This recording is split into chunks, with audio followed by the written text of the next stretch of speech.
এবং বিএনপি প্রতিনিয়ত শক্তিশালী থেকে শক্তিশালীতর হচ্ছে, কারণ তার প্রমাণ এত দমন পীড়ন সত্ত্বেও আমাদের একটা ছোট্ট সভায় যেভাবে মানুষ জমায়েত হয়, যেভাবে মানুষ ছুটে আসে বিএনপির ডাকে, সেটা বাংলাদেশে আর কোনো রাজনৈতিক দলের ডাকে এখন পর্যন্ত আসে নাই। আওয়ামী লীগ চলে গেছে, আওয়ামী লীগ হারিয়ে গেছে কথাটি বললে কারো কারো হয়তো ভালো লাগবে, কেউ কেউ হয়তো এক ধরনের আত্মতৃপ্তিও পেতে পারেন, কিন্তু বাস্তবতা হলো আওয়ামী লীগ ছিল এবং আওয়ামী লীগ আছে। কিন্তু যে কণ্ঠ একাই আওয়ামী লীগকে ধসিয়ে দিত বারবার, গণমাধ্যমে বিএনপির কথা বলে বলে দলটার নাম জনমনে জারি রাখত, সেই নামটা রুমিন ফারহানা। কিন্তু পরে দেখা গেল কোনো এক অজানা কারণে দলে ব্রাত্য হয়ে গেলেন রুমিন। এখন সোশ্যাল মিডিয়া সয়লাব, আওয়ামী লীগে যোগ দিতে পারেন রুমিন ফারহানা। এটা তো আওয়ামী লীগকে একটা সাহস দেবে যে ও আমাদের তো পাল্টাইছিল, তো কোন বেটার প্রোডাক্টটা তোমরা পেলা। অনেকে বলতেছেন যে আওয়ামী লীগ যে সাহসটা পাইতেছে সেই সাহসটা আসলে মূলত দিচ্ছেন আপনি। দর্শক, আবারও খেপে গেছে ব্যারিস্টার রুমিন ফারহানা। রুমিন ফারহানার একের পর এক যেই তীব্র বক্তব্য, কঠিন বক্তব্য, সেগুলো এখন বিএনপিকে হজম করতে হচ্ছে। আর কেন হজম করতে হচ্ছে সেটা আপনাদেরকে একটু বলবো। তার আগে বলে রাখি যে এই ব্যারিস্টার রুমিন ফারহানা বিগত 17 বছর যখন বিএনপি রাজপথে এসে দাঁড়াতে পারেনি, তখন এই দলটার পক্ষে কথা বলার মতো একজন ব্যক্তি ছিলেন টকশোতে, তিনি হচ্ছেন ব্যারিস্টার রুমিন ফারহানা, যিনি সব সময় বিএনপির পক্ষে টকশো করেছেন এবং আওয়ামী লীগের নেতাকর্মীদেরকে ধরাশয়ী করেছিলেন। এত তোপের মুখে থেকেও তিনি যেই দলটার সাপোর্ট করেছিলেন, সময় মতো সেই দলটাই ব্যারিস্টার রুমিন ফারহানাকে যখন ঠেলে ফেলে দিল, তখন ব্যারিস্টার রুমিন ফারহানা জনগণকে সাথে নিয়ে আবার ক্ষমতায় তো এসেছেন, কিন্তু না তাকে বিরোধী দল টানছে, না তাকে সরকারি দল টানছে। এই জন্য সে তার কথা বলছেন, তার বক্তব্য দিচ্ছেন এবং সেই সাথে সাথে মানে বিরোধী দলের যে ভূমিকা থাকার কথা ছিল সেই ভূমিকা এখন ব্যারিস্টার রুমিন ফারহানা পালন করছেন। তিনি সরকারের যে সমস্ত অসঙ্গতিপূর্ণ কাজগুলো রয়েছে সে সকল কাজের সরাসরি প্রতিবাদ জানিয়েছেন। চলুন আমরা কিছু তার এটা তো আওয়ামী লীগকে একটা সাহস দেবে যে ও আমাদের তো পাল্টাইছিল, তো কোন বেটার প্রোডাক্টটা তোমরা পেলা। অনেকে বলতেছেন যে আওয়ামী লীগ যে সাহসটা পাইতেছে সেই সাহসটা আসলে মূলত দিচ্ছেন আপনি, কারণ আপনি একটা পরিচিত সংসদ সদস্য, আপনি আওয়ামী লীগের আসার পথ, এই ব্যাপারটাকে আপনি কিছু বলবেন? যে মানে দেখেন আমাদের রিসার্চ টিমও এরকম লেখছে যে আপনি হচ্ছেন সবচেয়ে বেশি শেখ হাসিনার আসার ব্যাপারে পজিটিভ কথা বলছেন, যে হ্যাঁ উনি আসবে বা ওরকম কোনো কিছু আপনার কাছে শুনুন। মানে আমি আই কান্ট এগ্রি মোর, মানে যেটা হাসান ভাই বললেন যে এইটাতে দুই দলই মোটামুটি বেনিফিটেড হয়েছে। আওয়ামী লীগ বেনিফিটেড হয়েছে কারণ এখন এই ইস্যুটা নিয়ে দেশ 2 দিন ধরে উত্তাল হয়ে আছে, 2 দিন কেন এর আগের থেকেই। আর বিএনপি বেনিফিটেড হচ্ছে কারণ আমরা এখন ভয়াবহ গ্যাস সংকট, যেটা আমি আমার প্রথম আলোচনা একটু বলার সুযোগ পেয়েছিলাম, ভয়াবহ গ্যাস সংকট। আমি গ্রামে থাকি, সপ্তাহে 3 দিন খালেদ ভাই 12 থেকে 14 ঘন্টা গ্রামে কারেন্ট থাকে না। এরপরে তো আছে জিনিসপত্রের অস্বাভাবিক দাম, এরপরে আছে নানান রকম নাগরিক সমস্যা। এগুলো কোনো কিছু নিয়ে কথা না বলে আমরা এখন আলাপ করছি শেখ হাসিনাকে। আপনি আমাকে বলেন গত 2 বছরে শেখ হাসিনার অসংখ্য অডিও ফোন আলাপ হয়ে গেছে না, লিক হয়েছে না, বা ইচ্ছাকৃতভাবে লিক করা হয়েছে না? সেটার সাথে এই কনফারেন্সের ডিফারেন্সটা কোথায়? আমি কিন্তু কোনো ডিফারেন্স নাই, কোনো ডিফারেন্স নাই।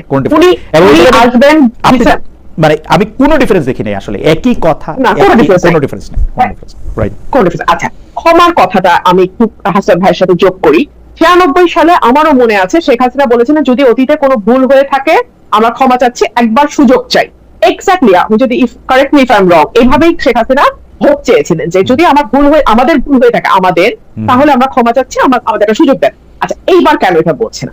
এইবার কেন বলছে না জানেন খালেদ ভাই? মনে করে দেখেন তো, 5 অগস্টের পর আওয়ামী লীগ কিন্তু দীর্ঘ সময় কোনো আওয়াজ তোলে নাই।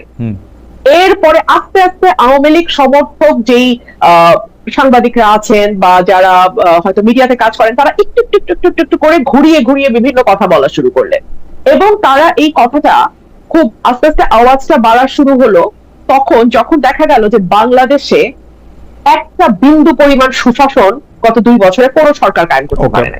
যখন দেখা গেল অর্থনীতির অবস্থা আরো খারাপ, যখন দেখা গেল যে নাগরিক সমস্যাগুলো নিয়ে আমি কথা বলছিলাম সেগুলো কোনো সরকার হ্যান্ডেল করতে পারে নাই, যখন দেখা গেল মববাজি যেভাবে ইউনূস সরকারের সময় হয়েছে কাছাকাছি, তারেক সরকারের সময় একই রকম প্রায় কাছাকাছি, যখন দেখলো হামে 800 উপরে শিশু মারা যাচ্ছে কিন্তু কোন সরকারই সেটা দায় নেবে না। ইভেন বিএনপি মানে ট্রাই করছে ইউনূস সরকারকে ডিফেন্ড করার। মানে একটা ভয়াবহ অবস্থা। ধীরে ধীরে আমি আমার এই বাংলাদেশে তো আমি আছি, হাসান ভাই আছে, আপনি যুক্ত আছেন, আপনারা সবাই নিশ্চয়ই লক্ষ্য করেছেন আস্তে আস্তে কিন্তু আওয়াজটা জোরদার হওয়া শুরু হলো যে নিরাপত্তা নাই, বকবাজি, চাঁদাবাজি, নাগরিক সুযোগ সুবিধা একদম খারাপ, এবং শেখ হাসিনার সময় অন্তত আমি কথা বলি আমার উপরে বিপদ আসবে, হাসান কায়ুম ভাই কথা বলবে হাসান কায়ুম ভাইয়ের উপর বিপদ আসবে, কিংবা আরেকজন আন্দোলন করতে নামবে তার উপর বিপদ। কিন্তু যেই মানুষটা মধ্যবিত্ত, যে মানুষটা প্রাইভেট অফিসে চাকরি করে, প্রাইভেট একটা চাকরি করে, 1 লাখ বা 80,000 টাকা বেতন পায়, তার জীবনটা তো নিরাপদ ছিল খালেদ ভাই, তার তো নিরাপত্তা নিয়ে কোনো টেনশন ছিল না, সে তো নিশ্চিন্তে রাতে ঘুমাইতে পারতো বাসায়, সে তো বাজারে গিয়ে অন্তত মানে দৈনন্দিন বাজারটা মোটামুটি না, কিন্তু আপনি করে আনতে পারতো নির্বিঘ্নে। কিন্তু আপনি তো বেশি না, আপনি তো একটা স্বাভাবিক অবস্থার কথা বলতেছেন, কিন্তু মানুষ তো আসলে বিপদে পড়ে, তার চিকিৎসা, জরুরি চিকিৎসা প্রয়োজন হয়, তার বিরুদ্ধে তার কোনো একটা মামলা পরিচালিত হতে পারে তার আপন ভাই কর্তৃক বা নেইবার কর্তৃক, মানে যে কোনো কিছু যেটা বোল্ড ফ্রম দ্য ব্লু, একদম সাধারণ মানুষেরও এরকম নানা ধরনের ঘটনা ঘটে, তখন তো সে দেখতো যে সে বিচার পায় না, পুলিশ তার পক্ষে কথা বলে না, সে যদি আওয়ামী লীগ না করতো বা বিএনপি না করতো তাহলে তার আসলে কোনো জায়গা নাই বাংলাদেশে। ওইটার মতো তো সাংঘাতিক একটা দমবন্ধ পরিস্থিতি তো আর আমরা আসলে নাই, নাকি আসি, সেটাও যদি বলতেন। আপনি কি বিচার পাচ্ছেন? গত কয়েক মাসের আইন শৃঙ্খলা পরিস্থিতি আমি সংসদে তুলে ধরেছি, কয়টা ঘটনার বিচার। আপনি আসেন মামলা, আগেও আমরা দেখেছি বিএনপির নেতা কর্মীদের নাম হরে দরে সবার নাম দিয়ে লাস্টে 100 অজ্ঞাতনামা, এবং সেই 100 থেকে 500 অজ্ঞাতনামার মধ্যে একই রকম আছে, তাহলে বলতে পারেন না আপনি একটু একই রকম আছে, তাহলে আমরা কি এইটা হাসত ভাইয়ের কাছে শুনবো যে একই রকম আছে কিনা, বা দুর্ভোগটা একই রকম আছে, দুর্ভোগটা একই রকম আছে, সেই মামলা বাণিজ্য, সেই শোন অ্যারেস্ট, সেই মানে ঘটনা ঘটুক না ঘটুক বিরোধী দলের নামে মামলা, সেগুলো চলতেছে। On the top of that যুক্ত হয়েছে ভয়াবহ রকম চাঁদাবাজি, নিরাপত্তাহীনতা, যুক্ত হয়েছে আইন শৃঙ্খলা পরিস্থিতির অবনতি, এগুলো হচ্ছে নিউ এডিশন। তো মানুষ তো বলতে বাধ্যই হবে, এবং এটা তো আওয়ামী লীগকে একটা সাহস দেবে যে ও আমাদের তো পাল্টাইছিলা, তো কোন বেটার প্রোডাক্টটা তোমরা পেলা। অনেকে বলতেছেন যে আওয়ামী লীগ যে সাহসটা পাইতেছে সেই সাহসটা আসলে মূলত দিচ্ছেন আপনি, কারণ আপনি একটা পরিচিত সংসদ সদস্য, আপনি আওয়ামী লীগের আসার পথ, এই ব্যাপারটাকে আপনি কোনো কিছু বলবেন? যে মানে দেখেন আমাদের রিসার্চ টিমও এরকম লিখছে যে আপনি হচ্ছেন সবচেয়ে বেশি শেখ হাসিনার আসার ব্যাপারে পজিটিভ কথা বলতেছেন, যে হ্যাঁ উনি আসবে বা ওরকম কোনো কিছু। শুনেন, আমি বাংলাদেশের খুবই ক্ষুদ্র একজন রাজনৈতিক কর্মী, but at the same time আমি একজন লয়ার, এবং আমার পরিবারের একটা রাজনীতির ইতিহাস আছে। সো আমি একজন পলিটিক্যাল ফ্যামিলির সন্তান হিসেবে আমি চিন্তা করি আমি ওই জায়গায় থাকলে আমি কি করতাম। সো এই জন্য বলছি কমন সেন্স বলে শি উইল বি ব্যাক, এটা আমার কমন সেন্স বলে। 3টা কারণ আমি আপনাকে বলে দিচ্ছি এখনই কেন আমি বলেছি। আচ্ছা, হচ্ছে ওনার রাজনীতির একটা দীর্ঘ ইতিহাস এবং ত্যাগের ইতিহাস আছে ওনার পরিবারের, ওনার পুরো পরিবারকে এক রাতে মেরে ফেলা হয়েছে পলিটিক্যাল কারণে। 2 হচ্ছে ওনার নিজের ত্যাগ আছে সরকারি দল বিরোধী দল হিসেবে এবং ওই পরিবারের একজন বেঁচে যাওয়া সদস্য হিসেবে। 3 হচ্ছে ওনার বয়স, উনি যদি এখন ভারতের মাটিতে মারা যান, ওনার এই এত বড় দল যেটার পেছনে ওনার বাবা, ওনার পরিবার এবং ওনার আত্মত্যাগ, সেই দলটার কি হবে। তো আমি যদি ওনার জায়গায় থাকতাম আমি আসতাম। তো আমি সেই কমন সেন্স থেকে বলছি।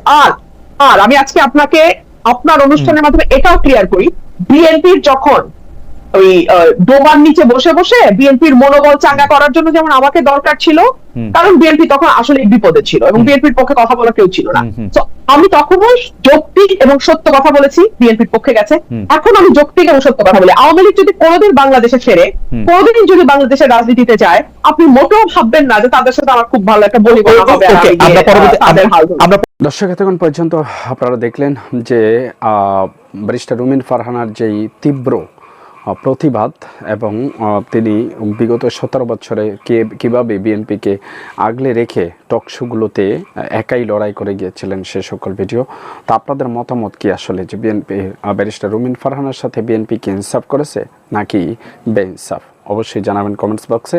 আজকের মতো এখানে বিদায় নিচ্ছি, দেখা হবে অন্য কোনো ভিডিওতে। ততক্ষণ পর্যন্ত সকলে ভালো থাকুন, সুস্থ থাকুন।